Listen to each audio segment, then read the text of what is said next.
Um, in the news recently, the passing of Colin Powell was in it, and history. I'm only starting to sort of enter that age where the perception of history can change over time. Someone who has become a villain can become a hero, and someone who can become a hero can become a villain. So, Colin Powell became quite well known for the war invasion of Iraq that happened around the turn of the century as part of the Bush administration. I guess where I'm going with this is the what we consider conservative has also changed in that 20 to 25 year period between George W. Bush through to Donald Trump, and how this sort of all evolves around. What was your dealings with Colin Powell, I guess, is the first question. And the second one is, how do you think the flavor of conservatism has changed or adapted in the situations that we're in now? Well, Jesse, it's been a slow evolution from when Barry Goldwater, my father, in 1964 defined what a Republican was, and that the Republican Party stood for a conservative philosophy. I just happened to pull up his book, Conscience of a Conservative, that he wrote back in 1960. And in this book, he defines what a conservative is. He says that the difference between the conservative and the liberal of today is that a conservative takes account of the whole man, while the liberal tends to look only at the material side of man. The conservative believes that man is in part an economic and animal creature, but that he is also a spiritual creature with spiritual needs and spiritual desires. Conservatism, therefore, looks upon the enhancement of man's spiritual nature as a primary concern of political philosophy. So if you ask a liberal what he stands for, they don't have a definition of what a liberal is. But I asked Barack Obama one time what a liberal was, and he says, I'm compassionate.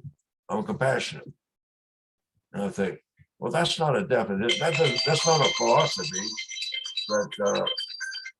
That's not a philosophy. That's just a feeling. And I'm a conservative, but I'm compassionate. But the liberal has no definition, except the fact he's looking out for the economic needs of the individual, whereas a conservative looks to the spiritual side, and the spiritual side of you is freedom. Hang on a minute here. I'm sorry, Jesse. All right. So how do we bring that back to what we would consider conservatism around the turn of the century with Colin Powell? I guess, how do you think it applies, and what do you think of the Bush II government and Colin Powell? Well, just finishing up on this definition, a conservative, therefore, wants to enhance individual freedom.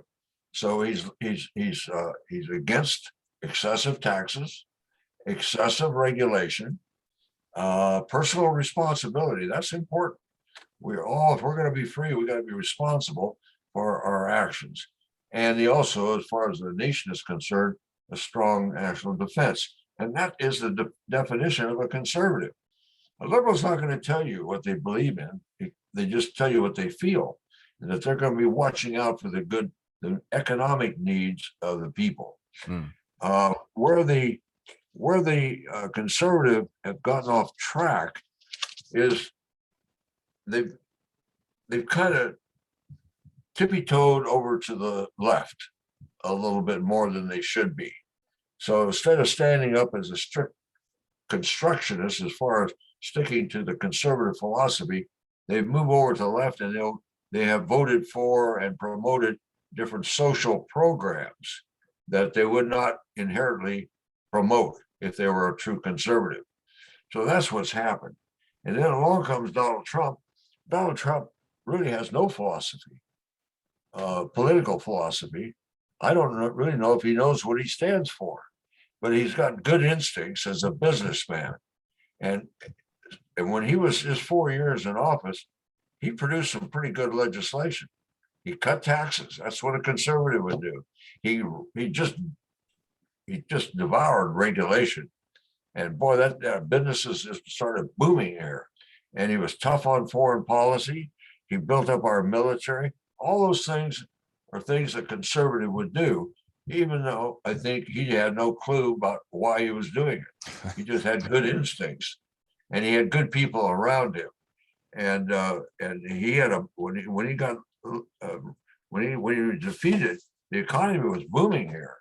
I mean, unemployment was down to just nothing. Wages across the board, the Latinos, the Mexicans, the blacks, the whites, everybody was making money. Businesses were coming back to the United States, and things were looking good. And things have sure changed around with Biden. So Colin yes. Powell was one of our nation leaders, and somebody that had respect of everyone for his leadership capabilities, where he came from humble beginnings, how he rose up through the ranks to be one of our top leaders in the country. And I think Colin Powell politically was more of a pragmatist. He had certain feelings of behavior. And I think there's certain things that happened that drove him away from the Republican Party. I'm not sure what specifically they were, but I think Colin Powell was a good leader. I think he served our country with great distinction.